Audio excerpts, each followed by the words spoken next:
कैदियों ने जेल से भागने के लिए अजीब तरीका अपनाया। उन्होंने दक्षिणी दीवार को टक्कर मारी, लेकिन यह अंडे से पत्थर तोड़ने जैसा था। अगले ही पल वे दीवार की ताकत समझ गए। जब वे हार मानने वाले थे, एक लड़ाकू विमान अलौकिक गति से और सीधे दक्षिणी दीवार के बाहर आकर गिर जाता है। तभी जेल की दक्षिणी दीवार में दरारें आती हैं और वह जोरदार आवाज के साथ ढह जाती है। सभी हैरान रह जाते हैं। दीवार के उस पार खड़े राहगीर भी चौंक जाते हैं। इस रोमांचक घटना से सभी कैदी असमंजस में पड़ जाते हैं। हालात की गंभीरता भांपते हुए जेलर तुरंत पुलिस कर्मियों को आदेश देता है कि वे लाठी उठाए और सख्ती से कैदियों को अपनी कोठरी में लौटने के लिए डांटें। लेकिन जीवित रहने की चाहत स्थिति को सबसे पहले समझने वाला कैदी दहाड़ के बाद हैरान चेहरों के बीच सबसे पहले अदृश्य जेल के दरवाजे से बाहर निकल जाता है। बाकी कैदी भी जैसे नींद से जाग जाते हैं, डर छोड़कर तेजी से बाहर भागने लगते हैं।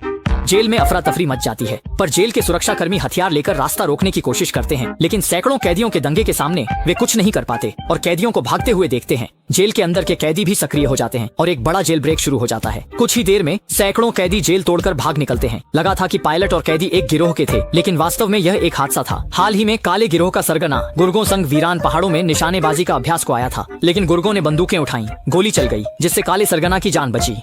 इसलिए अपने गुर्गों का हौसला बढ़ाने के लिए काले सरगना ने उन्हें सिर के ऊपर बंदूकें उठाकर आसमान की ओर ताबड़तोड़ फायरिंग करने को कहा। लेकिन जैसे ही स्नाइपर ने निशाना साधा, उसकी गोली 10,000 मीटर ऊंचाई तक पहुंची और संयोग से वहां से गुजर रहे फाइटर जेट के कंट्रोल पैनल को भेद गई। पायलट को कुछ समझ आता उससे पहले ही विमान की ताकत खत्म हो गई और वह फ्री फॉल करने लगा। जान बचाने के लिए पायलट को पैराशूट से कूदना पड़ा। इसी से शुरुआत का दृश्य हुआ। शुक्र है कि यह घटना जल्दी ही सोशल मीडिया पर वायरल हो गई। आम लोगों की मदद से महज 2.5 दिन में सभी फरार कैदियों को पकड़कर वापस जेल में डाला गया। इसी के साथ ये अजीबोगरीब जेल ब्रेक समाप्त हुई। देखने के लिए धन्यवाद।